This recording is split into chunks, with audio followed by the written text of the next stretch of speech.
Selamat datang di Jils Media.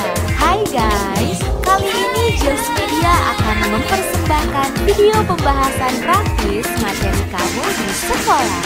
Jangan lupa nonton semuanya supaya kamu bisa menyelesaikan soal-soal materi kamu di sekolah. Assalamualaikum warahmatullahi wabarakatuh. Jumpa lagi dengan Kak Uki. Kali ini kita akan membahas materi, salah satu materi yang ada di kelas 3 SMA semester 1 ya. Materinya itu tentang induksi magnetik. Oke. Jadi di materi ini itu ada dua pokok bahasan.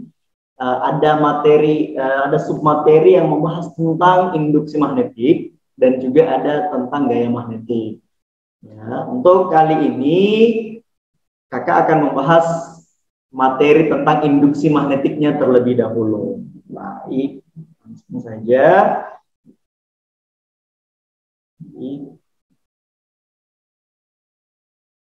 Kenalkan, untuk yang belum kenal, nama saya Kak Uki. Ya. Oke, nah, kali ini kita akan bahas tentang induksi magnetik ya, seperti yang saya jelaskan sebelumnya. Kita akan membahas tentang induksi magnetik.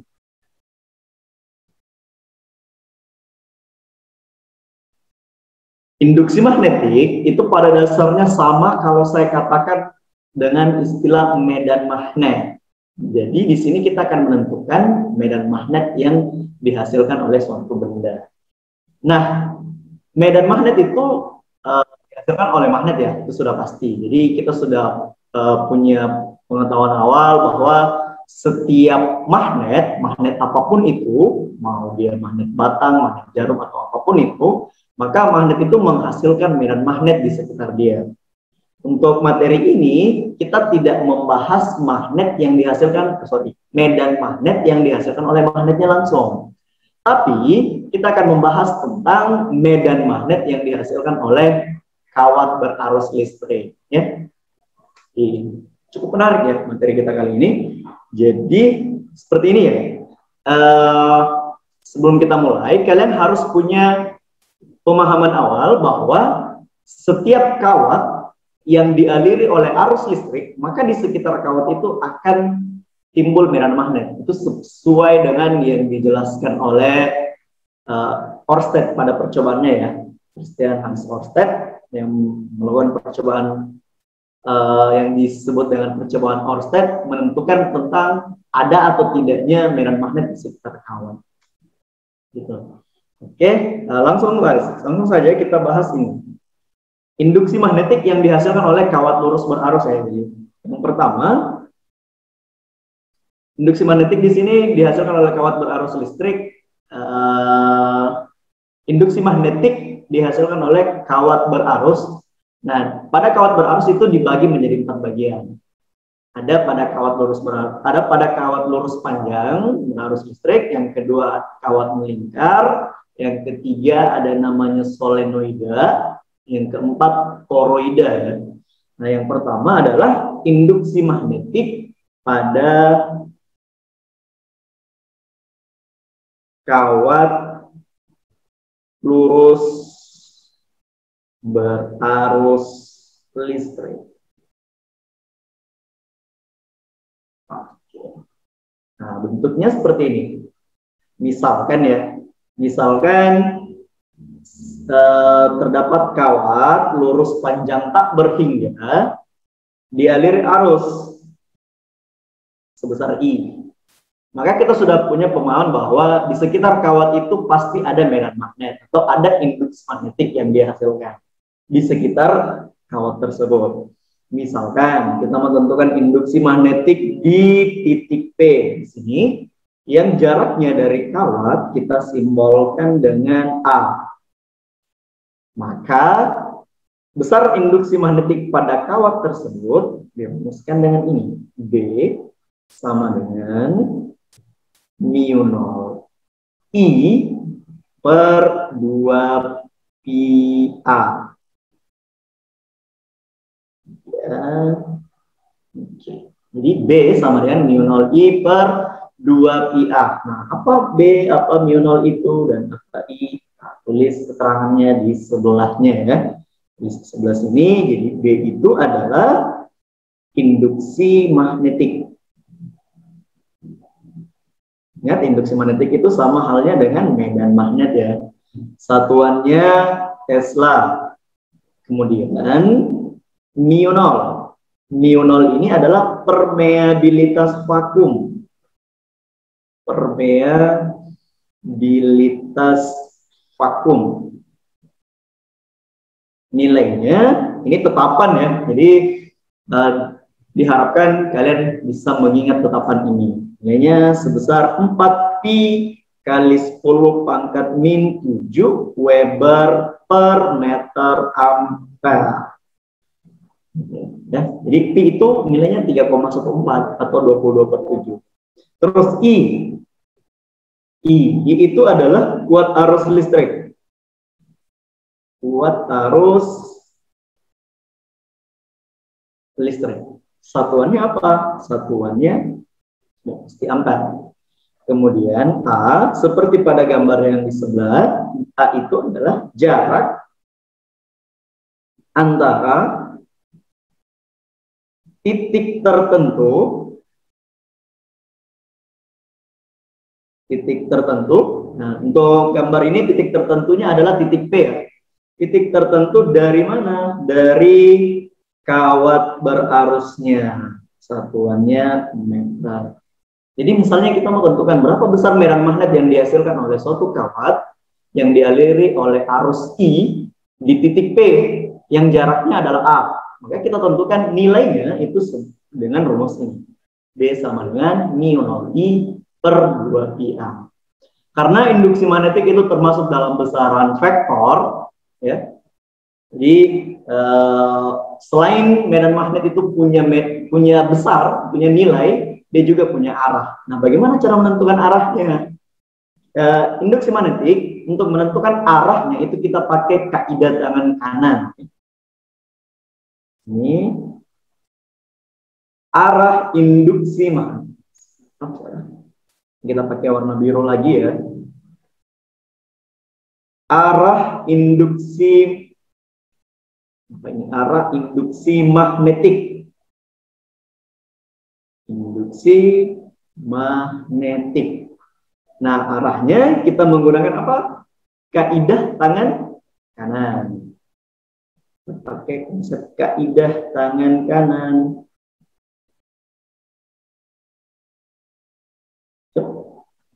Kaidah tangan kanan. Seperti apa bentuk tangan kanannya? Seperti ini dia.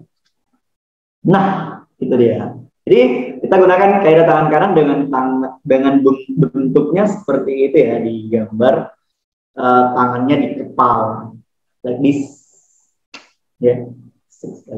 Jadi di bentuk tangan kanan ini ada dua arah yang ditunjukkan. Yang pertama adalah ibu jari ya.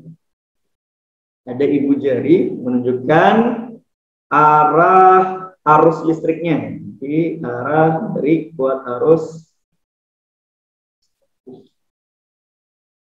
ibu jari I ya, I itu arus listrik. Ibu jari menunjukkan arah arus listriknya. Kemudian empat jari yang lainnya ini menunjukkan apa? Ini menunjukkan arah putaran medan magnetnya, atau kita tulis saja menunjukkan arah medan magnetnya, gitu ya. Nah, misalkan kita tentukan arah medan magnet yang bekerja di titik P di gambar atas ya. Karena yang pertama kita lihat dulu arusnya. Arusnya ini kan ke atas. Karena dia ke atas, maka jempol kita juga ke atas. Gini, seperti pada gambar.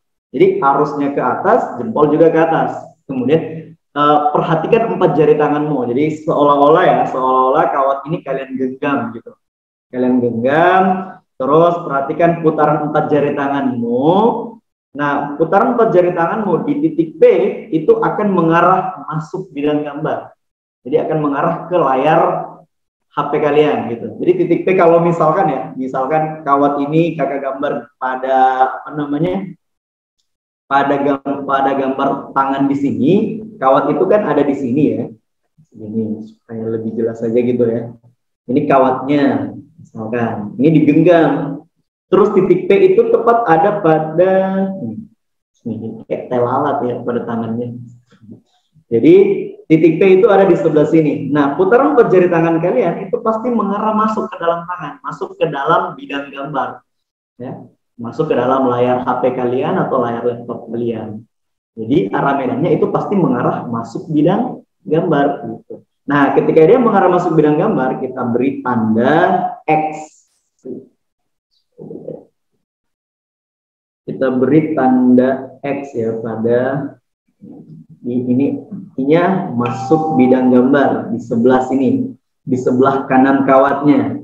Sebelah kanan kawat itu arahnya masuk bidang gambar. Nah, di sebelah kirinya ini mengarah keluar. Sebelah kiri itu berarti berada di sini ya, berada di titik ini. Dia mengarah keluar, mengarah ke kita ya, mengarah ke pembaca atau pengamatnya. Nah, kalau keluar bidang gambar itu kita beri tanda titik. Oke gitu. Jadi pada kawat yang dialiri arus sebesar I, arahnya ke atas, di sebelah kanannya itu terdapat medan magnet yang arahnya masuk bidang gambar, dan di sebelah kirinya di sini itu arahnya keluar bidang gambar. Gitu ya. Supaya lebih jelas, mungkin saya kasih gini ya. Saya buat contoh untuk menentukan arah. Misalkan kawat yang tadi kan dia dibuat, dia dibuat vertikal. Sekarang kita buat kawatnya itu horizontal. Misalnya gini. Kita buat kawatnya, kita tulis dulu di sini. Misalkan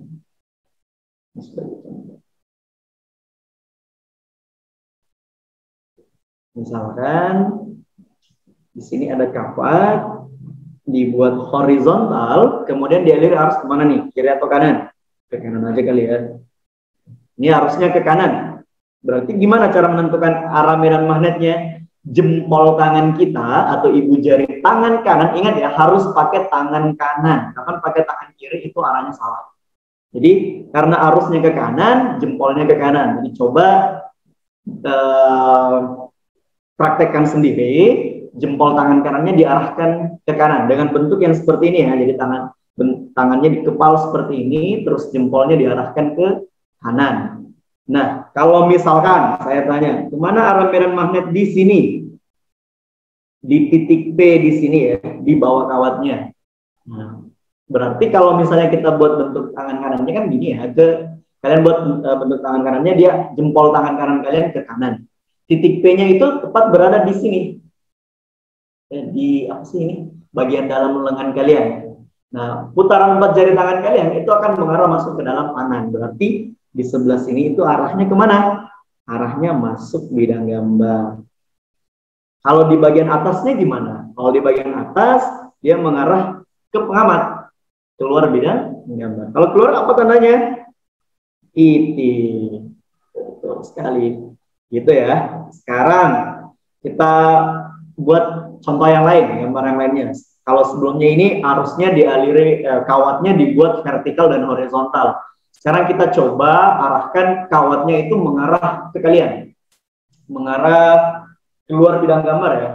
Jadi misalkan gini, kawatnya ini sebelumnya ini kawatnya adalah yang dibuat horizontal. Sekarang kita buat mengarah keluar bidang gambar, keluar dari layar HP ataupun layar laptop kalian sekarang. Jadi kawatnya karena keluar berarti diberi tanda titik. Nah, kawat ini dialiri arus ya sebesar I. Gitu. Maka di sekitar kawat itu akan timbul medan magnet ya. Nah, kemana arah medan magnetnya? Cara menentukannya pakai kaidah tangan kanan. Jempol tangan kanan kalian arahkan ke kalian.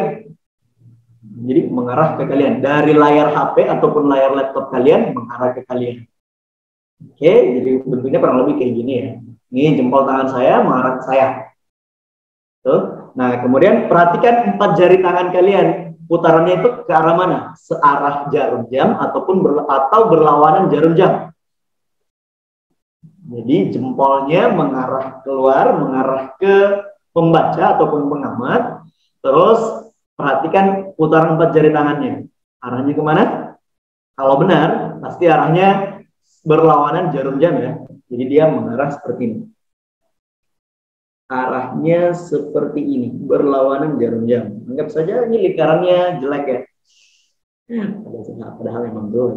Jadi gini, ini arah medan magnetnya berlawanan jarum jam. Jadi seperti ini.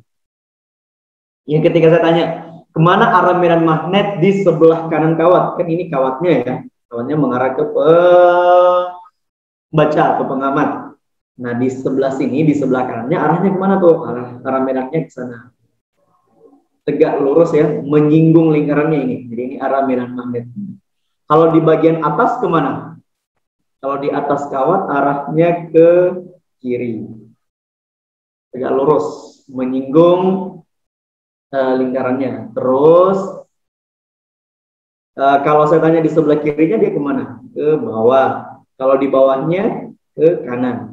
Ini ya, ini arah B semua. Ini arah B. Kalau saya tanyanya di sebelah sini, arah jam berapa sini? Jam 5 ya. Ini arahnya ke sana. Dan seterusnya. Jadi selalu seolah-olah itu membentuk tegak lurus terhadap garis khayalnya. Jadi kalau misalnya kita buat garis khayal nih, di sini hanyalah garis bantu ya, garis khayal. Misalnya kita menentukan medan magnet di titik ini. Kita buat saja garis di antara titik tersebut ke kawat.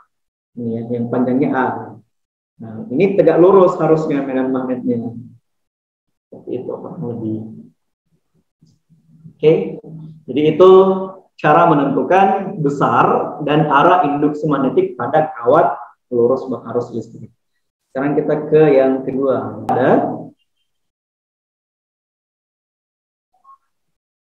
kawat melingkar.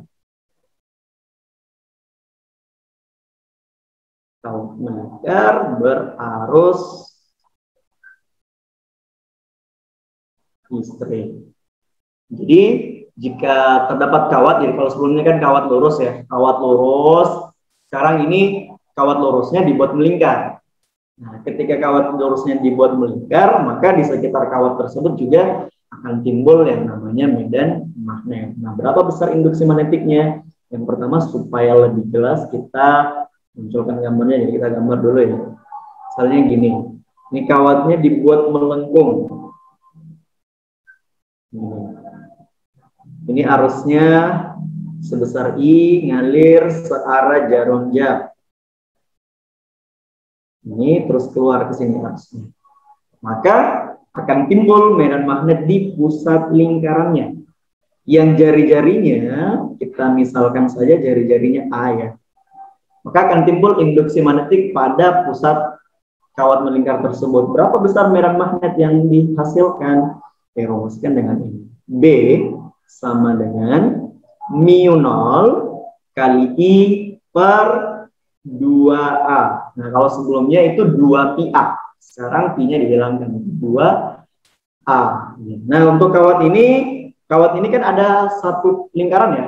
Terdapat satu lingkaran atau satu putaran pada kawat ini. Kalau misalnya nanti kalian dapati soal ada 2 lilitan misalnya, ada 2 lilitan, 3 atau misalnya sampai 10 atau berapapun lilitannya lah, nanti kalikan saja dengan jumlah lilitannya. Bahkan ada yang cuma setengah lingkaran. Ada kawat melingkar tapi cuma setengah lingkaran. Nah, itu bukan berarti tidak ada medan magnetnya, tetap ada, cuma dia dikali dengan setengah. Dikali dengan jumlah lilitannya.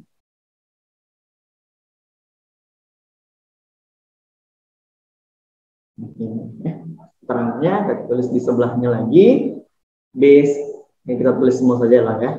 Ini B itu induksi magnetik, sama seperti yang di atas, induksi magnetik atau medan magnetnya, satuannya yang Tesla atau Weber per meter pangkat 2 boleh. Terus mu0 saya tidak tuliskan lagi kayak itu tetapan I ini kuat arus listrik. Kuat arus listrik, satuannya ampere.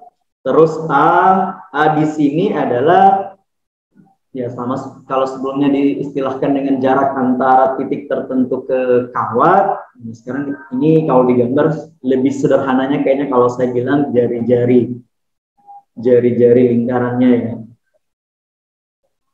Jari-jari lingkaran satuannya, dan yang terakhir N-nya ini jumlah lilitan. Jumlah lilitan. Sekarang untuk menentukan arah induksi magnetik pada kawat melingkar, pada dasarnya sama seperti cara yang tadi, ya. Tapi kayaknya ya lebih mudah kalau kita gini, khusus untuk kawat melingkar kita balik.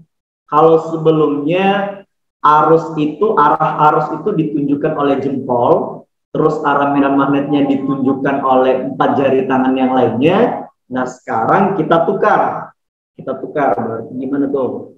Terus gini dulu. Jadi arah medan magnet masih sama, kita tentukan dia pakai kaidah tangan kanan.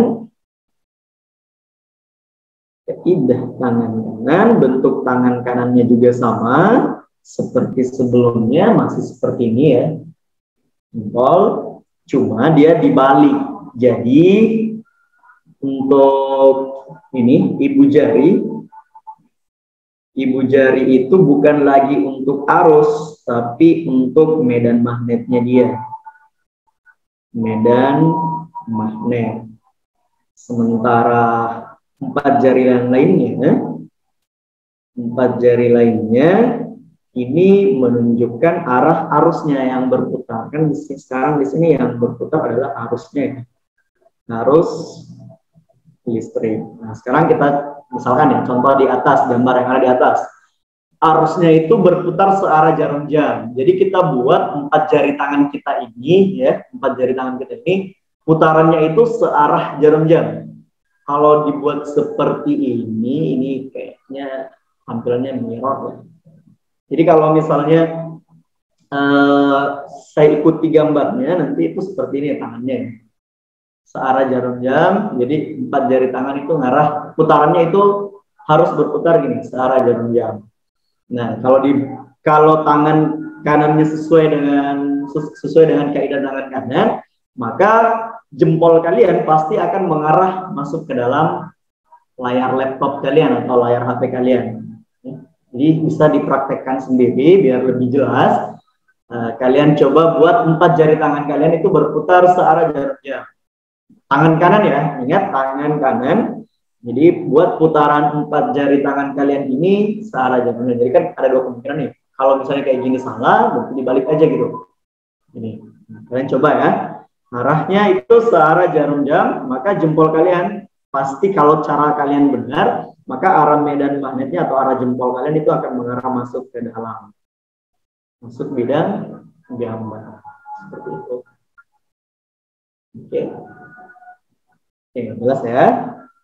Jadi untuk menentukan induksi magnetik atau medan magnet pada kawat melingkar di pusat lingkarannya, kita gunakan persamaan ini, B sama dengan mu0 I per 2A dikali dengan jumlah lilitannya. Kalau misalkan ada, kalau di soal misalnya nanti tidak ada tidak ada jumlah lilitan yang diketahui, ya sudah berarti dianggap 1 saja ya, 1 lilitan. Gitu.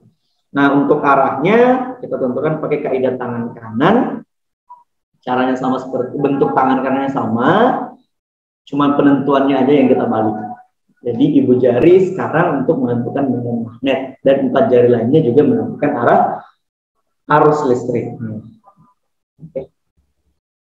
Sekarang kita lanjut. Yang ketiga adalah induksi magnetik pada solenoide. Induksi magnetik pada solenoide, ada juga yang biasa istilahkan selenoide, ada gitu. Solenoide. Nah, solenoide itu ada sebenarnya sama halnya dengan kumparan. bentuknya kumparan. Jadi kalau misalkan ada pegas itu kan juga bentuknya mirip seperti kumparan. Ada pegas terus dialiri arus, maka pegas itu akan berubah menjadi solenoida. Dia bisa menghasilkan medan magnet di dalam solenoidanya gitu. Jadi gambarnya kayak gini kurang lebih. Misalkan nih ada apa ya? Ada logam berbentuk tabung. Ini logamnya berbentuk tabung. Ya. Terus logam ini dililit pakai kawat. Dililit.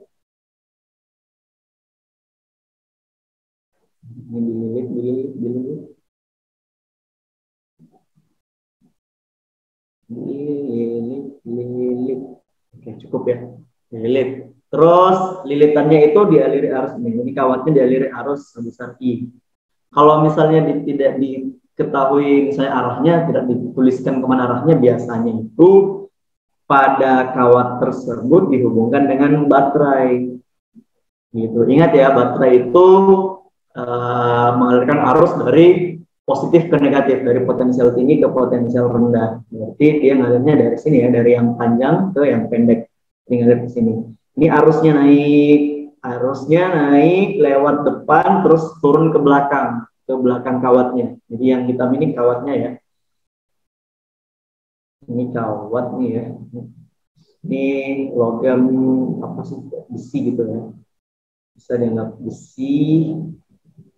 Nah ini dililit oleh kawat berarus listrik. Arusnya ke bawah, terus yang di bawah naik ke atas lagi dan seterusnya sehingga gitu. Nah, ketika kawat ini dialiri arus listrik, maka kawat tersebut akan berubah menjadi solenoida. Akibatnya di tengah dari solenoida itu akan timbul medan magnet. Tapi nilainya bervariasi ya. Dan di ujung dan di pusatnya itu berbeda. Makanya kita tuliskan dua persamaan di sini. Untuk di pusat solenoida dan di ujung solenoida. Untuk simbol mungkin saya kasih gini. Di pusat saya kasih di sini titik P, ya, titik P-nya, dan di ujung di sebelah sini. Atau ujung sini juga boleh. Dan medan magnet di pusat. Di pusat solenoida. Pusat solenoida. Nah, berapa besar medan magnet di pusat solenoida? Dirumuskan dengan ini. B sama dengan mu 0 I per ini. Pembaginya belakangan saya tulisnya ya, biar kalian bisa membedakan sebentar yang mana yang kalau untuk di pusat dan di ujung itu pembaginya berapa, ya akan kelihatan. Karena cara menentukan rumusnya ini ya. Jadi kalau ini yang di pusat, untuk pembaginya belakangan saya tuliskan biar kalian juga bisa ingat. Ini di ujung solenoida. Rumusnya ini B sama dengan mu 0 I per, nah ini saya ada jumlah lilitan juga, ini jumlah lilitan begitu ya. Nah, apa bedanya pembagi untuk di pusat dan di ujung? Nah, ini beda, ini B di pusat, ini B di ujung ya, untuk simbolnya. Yang harus kalian ingat adalah ini, medan magnet di pusat, yang namanya pusat itu nilainya lebih besar ya. Medan magnet di pusat lebih besar dibanding medan magnet di ujung. Artinya pembaginya di pusat itu lebih kecil. Sementara di ujung ini pembaginya lebih besar. Dari dua rumus ini, pembaginya hanyalah L dan 2L. Jadi jelas ya, yang mana yang dibagi L dan yang mana yang dibagi dengan 2L. Jadi kalau kita menentukan induksi magnetik di pusat solenoida, ini nilainya besar, maka pembaginya kecil. Jadi dia hanya dibagi dengan L saja. Kalau di ujung, ini nilainya kecil, maka pembaginya besar. Jadi dia dibagi dengan 2L.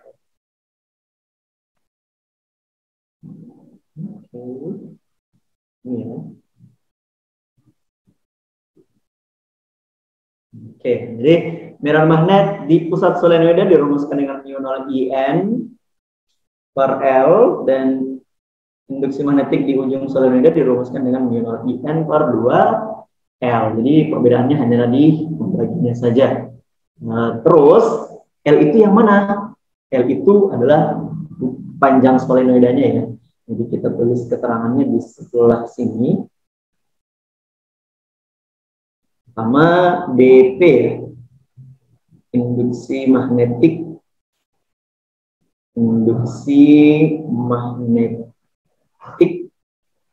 di mana? Di pusat. Satuannya Tesla. Terus B di U. B di U ini adalah induksi magnetik di ujung solenoida. Satuannya Tesla. Kemudian apa lagi nih yang baru? L-nya aja ya. L ini panjang solenoidanya dari ujung ke ujung. Panjang solenoida. Satuannya meter. Kalau I itu kuat arus listrik, sama ya, tidak ada perbedaan. Kuat arus listrik, satuannya berarti ampere, dan N ini adalah jumlah lilitannya. Oke, sekarang kemana arahnya? Arahnya ini pada dasarnya sama seperti menentukan arah medan magnet pada kawat melingkar. Nah, jadi kan solenoida itu adalah kawat melingkar yang dililit-lilit gitu kan, yang dibuat bersusun gitu, berjajar. Jadi untuk menentukannya sebenarnya sama. Kita upayakan arah putaran arusnya itu sama dengan putaran 4 jari tangan kita. Jadi caranya gini, kita lihat arusnya di sebelah sini ya. Kita mulai dari sebelah kiri, bisa sih dari kanan boleh juga. Jadi ini arusnya di sebelah kiri, arusnya itu dari depan ke belakang, gitu.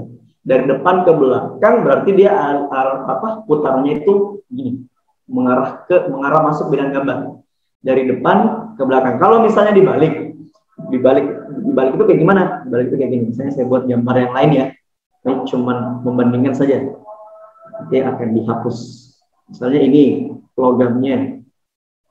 Terus kawatnya kita buat dari belakang. Nah ini.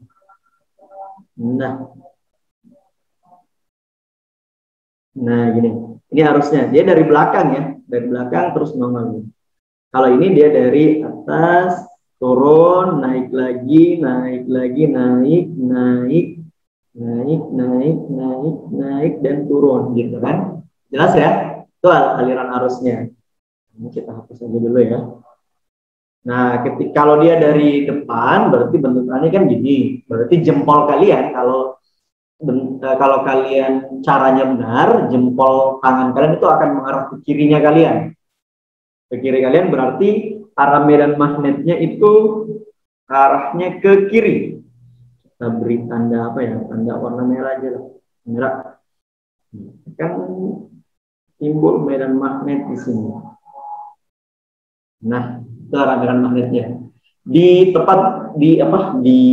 logamnya itu, tepat di logamnya akan mengarah ke kiri. Jadi logamnya juga yang tadinya bukan magnet, karena dia dililit oleh kawat, maka dia terinduksi oleh arus sehingga dia menjadi magnet. Jadi dia kawat sekarang ini sudah memiliki kutub, ada kutub utara dan kutub selatannya. Bagaimana cara menentukannya?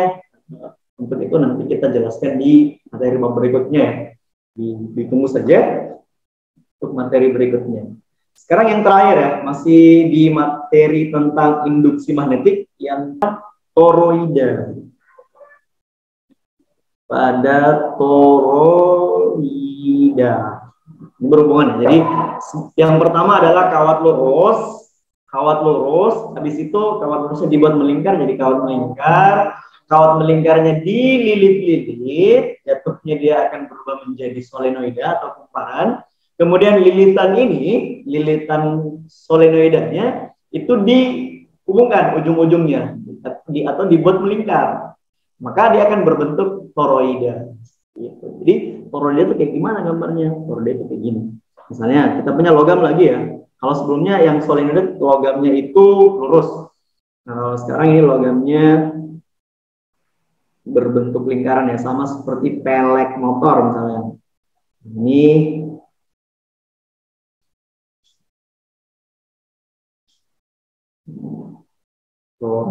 ini kawatnya donat ya. Oke, jadi misalnya ini kawat berbentuk lingkaran ya. Contohnya tadi seperti pelek motor misalnya yang berbentuk logam. Terus kita lilit dengan kawat. Dililit, dililit, dililit, dililit,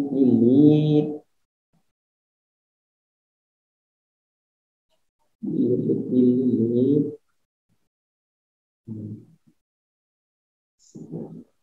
Gini aja lah. Gini, ini harusnya masuk sebesar I, harusnya nanti di sini keluar sebesar I juga, gitu ya. Nah, yang kita mau tentukan sama, Pak, seperti kawat melingkar, berapa besar induksi magnetik yang dihasilkan oleh toroida ini di pusat toroidanya, atau di titik P lah misalkan. Nah, apa rumusnya? Sebenarnya gini, kalau kalian mengerti toroida itu seperti apa, kan sudah dijelaskan juga ya.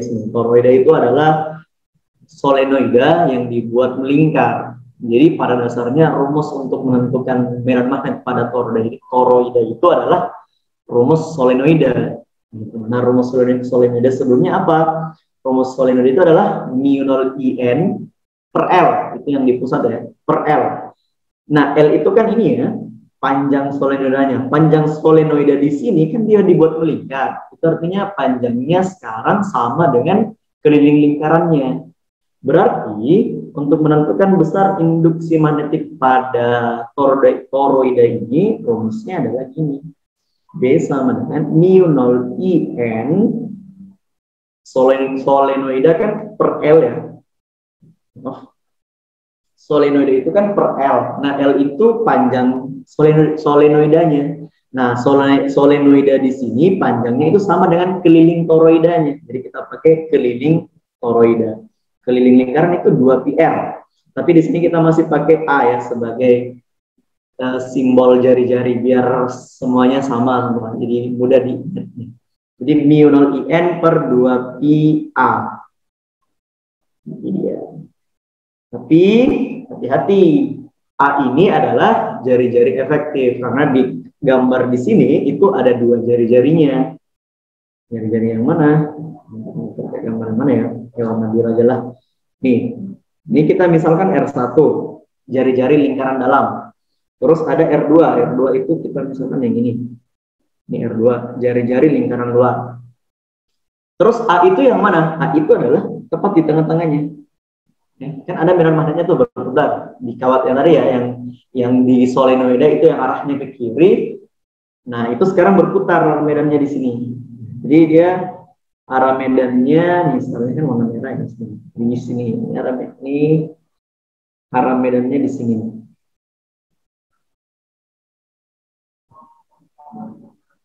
Tepat di tengah-tengah. Terus A itu yang mana? A itu adalah ini. Jarak dari tengah-tengangnya ke sini. Nah, itulah. Atau biasa kita istilahkan dengan jari-jari efektifnya dia. Keterangannya kita tulis di sebelah sini. Yang baru apa ya? Nah, ini B adalah induksi magnetik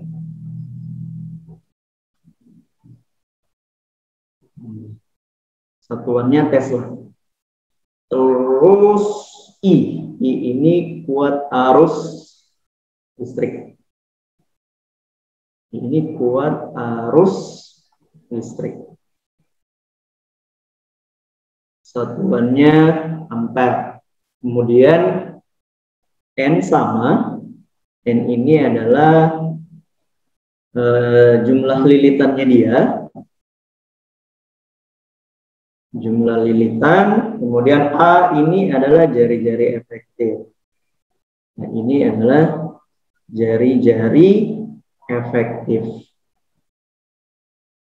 Misalnya ini sebelum kita jari-jari efektif. Nah, misalnya gini, Kalau di soal dapat soal toroida, jari-jarinya cuma satu yang diketahui. Berarti itu sudah dianggap sebagai jari-jari efektifnya.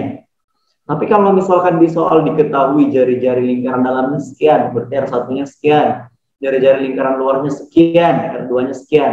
Berarti untuk mendapatkan nilai A-nya atau untuk menentukan nilai B-nya, kita tidak pakai R1 ataupun R2 di sini, tapi kita tetap pakai A. Cara dapat A-nya gimana? Cara dapat A-nya kayak gini. Kalian bisa dapat nilai A itu pakai rumus ini deh. Jari-jari lingkaran dalam ditambah dengan jari-jari lingkaran luar dibagi dengan 2. Nah, ini dia. Bisa dapat nilai A-nya seperti itu ya.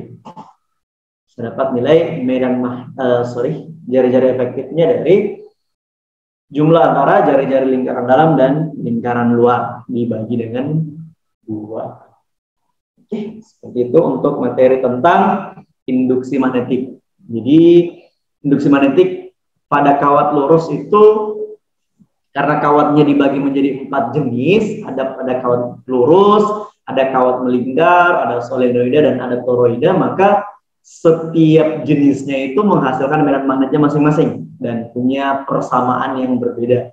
Ya. Pada dasarnya, kalau kalian perhatikan dari 4 rumusnya misalnya, ada yang mencoba untuk merangkum, kalau kalian perhatikan, itu perbedaannya hanyalah di pembagi saja ya.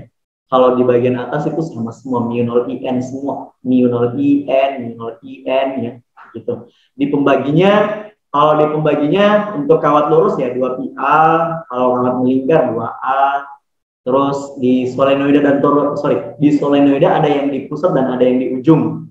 Bedanya ada yang 2L dan L ya. Saya pikir kalian sudah mengerti untuk itu.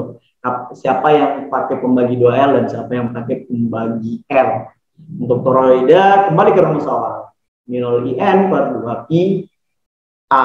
Seperti itu. Oke, baik. Supaya lebih dipahami lagi, kita bahas contoh soalnya. Dan di sini kakak sudah siapkan contoh soal. Ada 5 nomor di sini ya. Saya geser dulu ini. Ada 5 nomor. Ini nomor 1 ya. Nomor 1, sebuah kawat lurus dialiri arus listrik 5 ampere seperti pada gambar. Jadi perhatikan pada gambarnya, ada kawat lurus horizontal dialiri arus ke kanan. Jadi arusnya ke kanan. Berarti nanti kalau kita tentukan arah, jempol tangan ke kanan ya. Jadi kita tentukan dulu besarnya. Mungkin kita tulis diketahuinya dulu ya. Yang diketahui pada soal adalah arusnya. Arusnya sebesar 5 ampere. Kemudian jaraknya atau A-nya, ini kadang juga di beberapa buku itu pakai simbol R ya, tapi itu sama saja kok, sama-sama jarak saja. Jadi jaraknya titik P ke kawat adalah 2 cm. Ingat ini kita ubah ke satuan meter, berarti dibagi 100, 0,02 atau bisa ditulis juga 2 kali 10 pangkat min 2 gitu ya. 2 meter. Cuman itu saja yang ditanyakan. Cuman 2. Terus yang diketahui maksudnya. Terus yang ditanyakan adalah tentukan besar dan arah induksi magnetiknya. Jadi B-nya berapa? Besar dan arahnya ya. Sekarang kita tentukan. Tulisannya kayak gini. Pada kawat lurus berarti medan magnet dirumuskan dengan ini. B sama dengan mu0 I per 2pi A. Oke. Terus masukkan nilainya. mu0 itu tetapan nilainya 4pi kali 10 pangkat min 7. Arusnya 5 dibagi dengan 2pi A. A-nya di sini 2 kali 10 pangkat min 2. Sekarang perhatikan di sini. 2 kali 2 itu sama dengan 4. Berarti kita bisa coret dengan 4 yang di atas. Terus Pi dan Pi juga bisa dicoret. Berarti hasilnya sisa 5 ya. Jadi jawabannya berapa? Ya, 5 kali 10 pangkat. Nah, karena ini pembagian, pangkatnya dikurang ya. Minus 7 kurang minus 2. Berarti minus 7 tambah 2. Berarti minus 5 Tesla. Oke, kita sudah dapat besarnya. Sekarang arahnya kemana? Arahnya kita pakai kaidah tangan kanan. Karena arusnya ke kanan, jempol tangan kanan kalian ke kanan. Ini ya. Terus perhatikan putaran 4 jari tangan kalian di bagian atas, di atas jempolnya. Gitu ya. Jadi begini, jempolnya ke kanan, titik P-nya ada di atas, berarti mengarah ke kalian ya. Jadi coba praktekkan sendiri, arus jempolnya ke kanan, terus lihat putaran 4 jari tangan kalian, pasti itu arah yang bagian bawah itu ke depan kalian, atau kita istilahkan dengan masuk bidang gambar. Terus yang di atas jempolmu, yang bagian atas ini dia mengarah ke kalian. Jadi yang di bawah masuk ke depan, yang atas jempolmu itu ke kalian. Begitu seterusnya putarannya, gitu ya. Sama pasti ya, putaran gini, berputar, berputar, berputar. Nah yang ditanyakan di atasnya, berarti kemana tuh? Mengarah, pasti mengarah ke kalian, mengarah ke pembaca. Berarti keluar bidang gambar. Kalau keluar bidang gambar, kita beri tanda titik di sini. Terus di sini kita bisa beri keterangan keluar BG atau keluar bidang gambar. Itu ya. Itu soal nomor 1. Sekarang kita ke soal berikutnya. Sekarang soal yang kedua. 2 buah kawat lurus sejajar dialiri arus listrik yang arahnya berlawanan dengan besar masing-masing 10 ampere dan 8 ampere. Jika kedua kawat tersebut terpisah sejauh 8 cm, jadi mungkin biar tidak bingung kita gambar aja kali ya. Ini tidak ada gambarnya yang diberikan soal, jadi kalian gambar sendiri aja boleh. Intinya adalah kawatnya sejajar. Kalian mau buat dia horizontal ataupun vertikal itu sama saja. Jadi kayaknya kakak di sini buat dia vertikal. Misalnya ini kawatnya ini. Arusnya itu berlawanan ya. Ini kakak buat ke atas, misalnya I1 gitu. Terus yang ini I2, arahnya ke bawah, kan? Berlawanan arah. Terus satu lagi. Masing-masing nilainya 10 ampere dan 8 ampere. Nanti kita tulis diketahuinya. Jika kedua kawat terpisah, nah, jaraknya dia. Ini 8 cm. Tentukan besar dan arah induksi magnetik di titik P yang berada tepat di tengah-tengahnya. Berarti ada titik P di sini. Berarti dari kawat 2 itu 4 cm. Dari sini juga, tulis ya. Dari kawat 1 juga 4 cm. Intinya nilainya ini sama ya. Oke. Jadi kita tulis dulu yang diketahui. Yang diketahui di soal adalah I1 nilainya 10 ampere. Terus I2 itu nilainya 8 ampere. Kemudian jaraknya A1 nilainya ini ya. A1 itu jarak dari titik P ke kawat 1, berarti 4 cm. Atau 4 kali 10 pangkat min 2. Terus A2 sama ya, 4 cm juga. 4 kali 10 pangkat min 2 juga.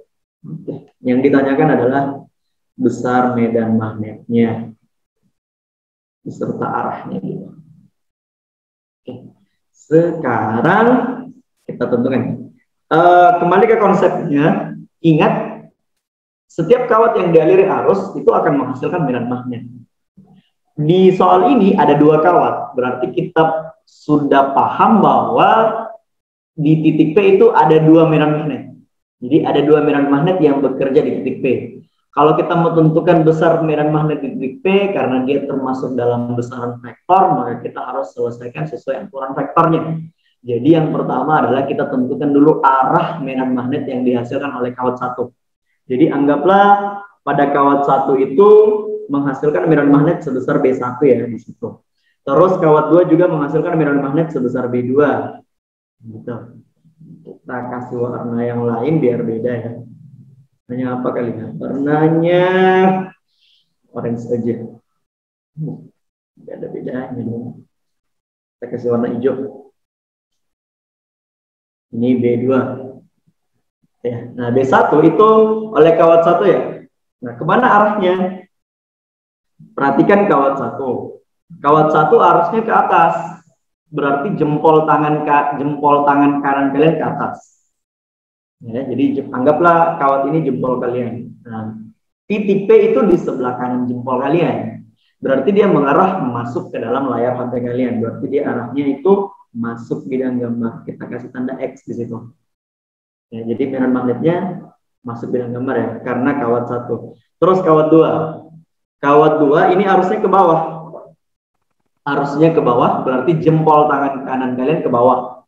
Ini dicoba dipraktekkan sendiri, jempol tangan kanan kalian ke bawah, terus titik P-nya itu di sebelah kiri dari jempol kalian. Berarti perhatikan putarannya nanti akan mengarah gini ya, dari ini jempolnya ke bawah, putarannya pasti dari, kalau dari sini itu keluar, terus di sini masuk, keluar, masuk, dan seterusnya. Berarti di sini juga masuk bidang gambar. Oke, sekarang tentukan dari sini jawabannya. Medan magnet di titik P kita simbolkan B di P itu ada 2, B1 dan B2, dan arahnya kebetulan sama. Jadi kita tuliskan B1 tambah B2. Kalau misalkan nanti kita dapat arahnya berlawanan, entah siapa yang berbeda, pokoknya ada yang berlawanan arah, maka kita kurang ya. B1 kurang B2 ataupun B2 kurang B1, tidak masalah. Jadi ini B1 tambah B2. Nah, sekarang masukkan nilainya ini mu 0 I1 per 2 pi A1. Yang ini mu 0 I2 per 2 pi A2. Sekarang kita kelompokkan yang sama. Kita tulis di sebelah sini. Jadi B di P sama dengan mu 0 ini tetapan ya. Nilainya pasti sama. Terus 2pi juga sama, kebetulan jaraknya juga sama, jadi kita keluarkan saja mu 0 per 2pi A dalam kurung di sini I1 tambah I2. Nah, sekarang nilainya ini 4pi kali 10 pangkat min 7 dibagi 2pi, jaraknya 4 kali 10 pangkat min 2 dikali 10 tambah 8. Kita mencoret dulu ya, mari mencoret. Yang bisa dicoret itu ini CP ya, 4 juga bisa. Berarti hasilnya ini 10 tambah 8, 18. 18 bagi berapa? Ini ingat masih ada di bawah, bagi 2, berarti hasilnya adalah, kita tulis di sebelah sini, hasilnya adalah 18 bagi 2, 9 kali 10 pangkat, berapa tuh? Pangkat min 5 Tesla. Nah, ini dia jawabannya. Kemana arahnya? Arahnya masuk bidang gambar. Kita singkat masuk BG. Masuk bidang gambar. Oke, gitu ya. Oke, sekarang kita ke nomor 3. Perhatikan gambar berikut. Tentukan besar dan arah induksi magnetik di titik P. Di sini ada 3 kawat sebenarnya, tapi digabung jadi satu. Ini kawat lurus, ini kawat lurus, ini kawat melingkar, tapi dia cuman, karena ini tegak lurus, berarti dia cuman 90 derajat, cuman seperempat lingkaran ya. Jadi dia cuman seperempat lingkaran. Nah, yang harus kalian perhatikan adalah, pahami di sini, kan kita mau tentukan induksi magnetik di titik P di sini. Kawat lurus ini, 2 kawat lurus ini tidak menghasilkan medan magnet di titik P, karena misalnya gini, ini kawatnya, medan magnetnya itu cuma bekerja di sekitarnya saja, di sebelah sini atau di sebelah sini atau di sebelah sini gitu ya. Jadi dia hanya bekerja di sekitarnya. Kalau di atas sini ataupun di sini tidak ada. Jadi tidak akan ada medan magnet yang dihasilkan. Berarti pada kawat ini hanyalah kawat melingkar saja ya. Jadi kita tentukan dulu yang diketahui. Yang diketahui di soal ini adalah arusnya sebesar 2 ampere, terus A-nya jari-jari dari kawat melingkarnya 2 cm, ini nilainya sama dengan 2 kali 10 pangkat minus 2 meter. Nah, kemudian yang ditanyakan adalah besar medan magnetnya beserta arahnya. Jadi rumusnya gini. Ini karena kawat melingkar berarti B sama dengan mu 0 I N per 2A. Mu 0-nya berapa? Sama ya, tetapan 4 pi kali 10 pangkat min 7 dikali arusnya 2 dibagi dengan 2 kali 10 pangkat minus 2, ini A-nya, terus ada seperempat lingkaran ya. Tahu dari mana ini Kak seperempat lingkaran? Nah, cara menentukannya gini, N itu sama dengan berapa sudut yang dibentuk oleh kawat melingkar tersebut dibagi dengan sudut lingkaran 360. Berarti dapatkan sudutnya 90 ya. 90 derajat tegak lurus dibagi 360. Berarti jumlah lilitannya ada seperempat lingkaran. Jadi nanti kita kali dengan seperempat di sini. Oke, sekarang mari kita mencoret. Yang mana yang bisa kita coret? Kayaknya yang kita coret 4 dengan 4 kali ya. Terus 2 dengan 2 juga. Nah, berarti sisanya adalah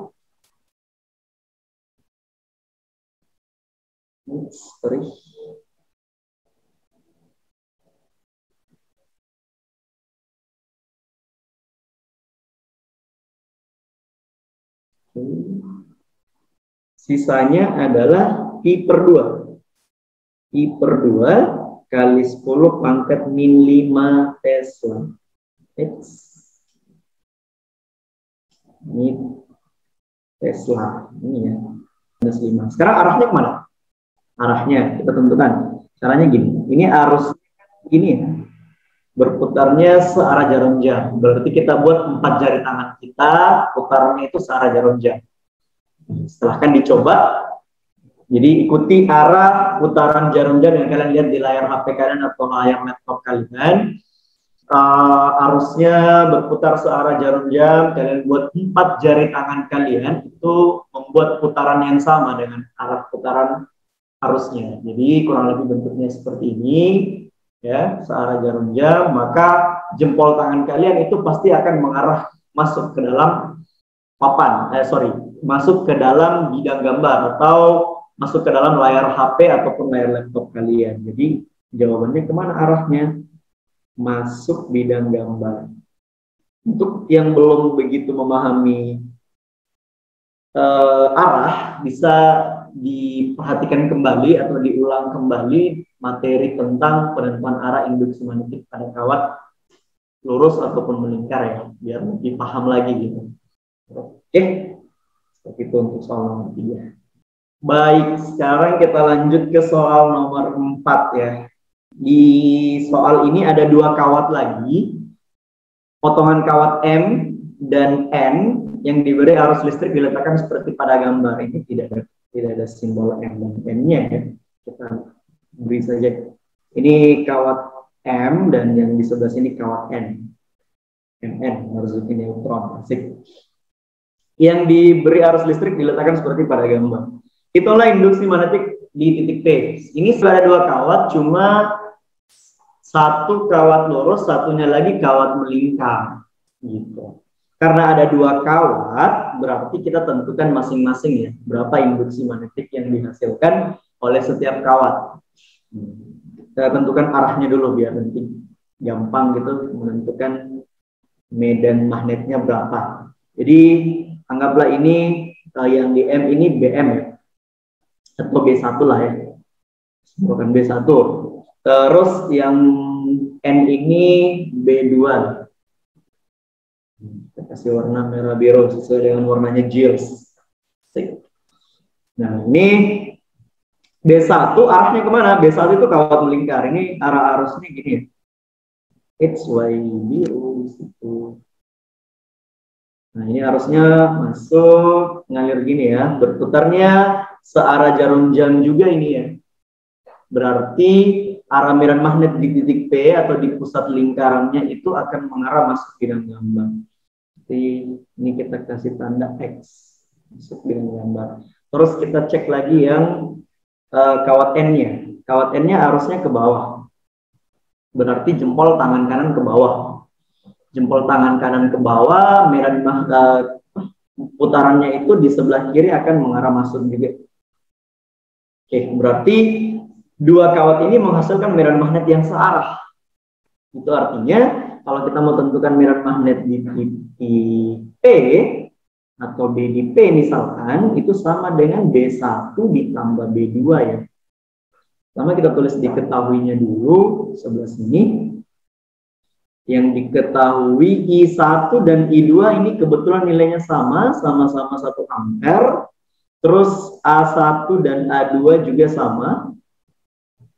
Nilainya 5 cm, berarti 5 kali 10 pangkat min 2 ya. 1 meter. Kemudian jumlah lilitannya. Jumlah lilitan untuk kawat pertama adalah 1/2. Karena cuma setengah lingkaran. Jadi sekarang sini jadi B1 rumusnya apa? Mu0 IN, ingat kawat melingkar, per 2A ditambah mu0 I per 2PA. Nilainya ya. Ini 4Pi kali 10 pangkat min 7, arusnya 1, jumlah lilitannya ada 1/2, terus 2 kali ini 5 kali 10 pangkat min 2. Ini untuk B1 kita kurung ya, biar nggak keluar. Terus ini 4Pi kali 10 pangkat min 7, terus arusnya sama, 1/2Pi, ini 5 kali 10 pangkat min 2. Oke, sama dengan ada enggak yang bisa kita coret? Ada kan ya? Ini yang bisa kita coret, ini sama ini ya, bisa. Terus ada lagi, ini sama ini juga dengan ini, sisa 2 di atas, sisa 2. Berarti berapa tuh? Ini Pi per 5. Pi per 5 itu kita tulis 1/5, tulis aja ya. Pi per 5 kali 10 pangkat min 5 ditambah, kalau di sini sisa 2/5. 2/5 kali 10 pangkat min 5 ya. Benar ya? Oke, berarti hasilnya Pi tambah 2/5 kali 10 pangkat min 5 Tesla. Oke, ini jawabannya. Ini kalau kalian mau selesaikan misalnya tanpa Pi boleh ya. Jadi Pi-nya itu 3,14, bisa diubah saja sama kok. Oke. Jadi jawabannya adalah Pi tambah 2/5 kali 10 pangkat minus 5 Tesla. Oke, sekarang kita ke soal terakhir di materi ini. Yang diketahui di soal ini adalah, ini soal tentang solenoide. Ada 1000 lilitan katanya. Jadi yang diketahui adalah, lupa tulis besarannya dong. Ada 1000 lilitan. Ini kemudian menghasilkan induksi magnetik di pusat, berarti simbolnya BP. Nilainya 4Pi kali 10 pangkat minus 5 Tesla. Jika panjang solenoidanya L sama dengan 3 meter, tentukan arusnya. Yang ditanyakan I-nya berapa. Nah, apa rumusnya medan magnet pada solenoide? B di P sama dengan mu0 IN per 2, per L atau per 2L. Ingat ini di pusat, nilainya besar, pembaginya harus kecil. Ini ya, per L. Yang ditanyakan adalah I-nya. I, kita masukkan saja dulu nilainya. B di P berapa? Ini 4Pi kali 10 pangkat min 5 sama dengan ini 4Pi kali 10 pangkat min 7 dikali arusnya. Ini jumlah liternya ada 1000, 10 pangkat 3 berarti ya. Dikali 3. Sorry, dibagi 3 maksud saya. Nah, terus kita coret, yang bisa dicoret ini sama ini habis, berarti di 11 sisa 1 ya. Artinya ini kita kali silang nanti dapat hasilnya seperti ini, biar kalian tidak bingung ya. Saya pelan-pelan, ini 3 kali 10 pangkat min 5 sama dengan ini yang tersisa adalah 10 pangkat min 4 ya, 10 pangkat min 4 karena ini dikali berarti minus 7 tambah 3 berarti minus 4 dikali I, berarti I-nya itu sama dengan, kita tulis semua yang ada di sebelah kiri, 3 kali 10 pangkat minus 5 dibagi dengan I, 10 pangkat minus 4. Berarti I-nya adalah 3 kali 10 pangkat minus 1 atau 0,3 ampere. Ini dia. Oke? Baik. Jadi cukup dulu untuk hari ini. Materi ini tidak sepenuhnya tidak susah ya, jadi kalian hanya butuh latihan soal kembali, jadi sering-sering mengerjakan soal. Oke, jadi di materi ini tuh tidak terlalu susah ya, kalian cukup sering-sering jawab soal, pahami soalnya baik-baik, pahami setiap besarnya itu apa yang ditanyakan dan apa yang diketahui, menggunakan rumus itu bergantung apa yang diketahui dan apa yang ditanyakan. Jadi saya pikir untuk hari ini cukup dari kakak. Sampai ketemu di pembahasan soal yang lainnya dan di materi yang lainnya. Terima kasih. Sekian. Assalamualaikum warahmatullahi wabarakatuh. See you. Jangan lupa subscribe, like, komen, dan share. Serta bunyikan lonceng notifikasinya. Biar tidak ketinggalan video baru dari Jils Media. Terima kasih.